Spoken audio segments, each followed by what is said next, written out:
Hello, it's me Sir Rex and welcome to my YouTube channel. And for today's video, gagawa tayo guys ng video para sa pinagawa kong bahay dito sa Pilipinas guys. So ang video na to is ginawa ko para ma-inspire yung mga kapwa nating OFW or yung mga taong gustong magpatayo ng bahay guys. So hindi ko to ginawa para magyabang or para ipagyabang kung ano yung mga naipundar ko dito sa Pilipinas guys. So sana makatulong sa inyo ang video na to at sana mabigyan kayo ng idea kung ano man yung gusto nyong ipatayong bahay kung kayo ay nagbabalak na magpatayo.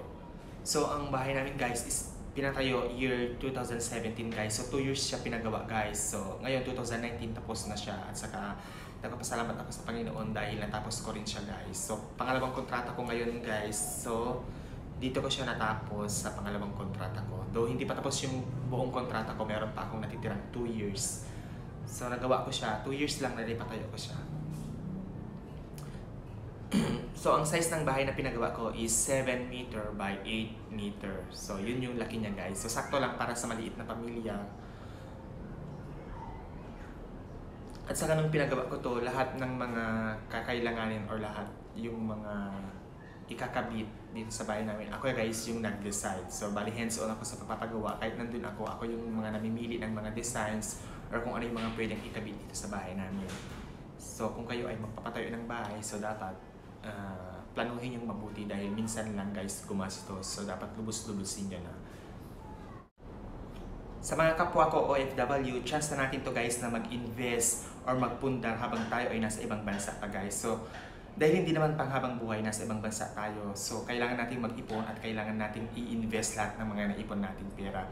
Hindi yung ginagastos natin siya kung saan-saan dahil barang araw pagsisisihan natin yan. That's a big no. Dapat yan yung i-take note natin guys bilang isang OFW. Dapat tayo ay mag-ipon, mag-invest. Yun yung dapat gawin natin.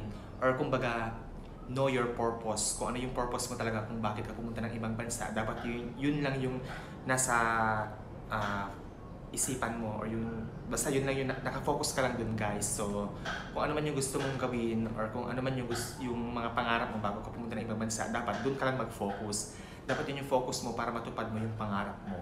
So yun yung ginawa ko guys nung nasa ibang bansa ako kasi ayaw kong sayangin yung opportunity na nandun ako. So nag-ipon ako at nag-invest or in-invest ko yung perang pinagtrabahuan ko doon guys. Dahil sa totoo lang ang hirap magtrabaho sa ibang bansa dahil lahat ng pagod or yung hirap, ikaw lahat yung gumagawa doon kung baga wala kang katuwang sa buhay doon kung hindi yung sarili mo lang.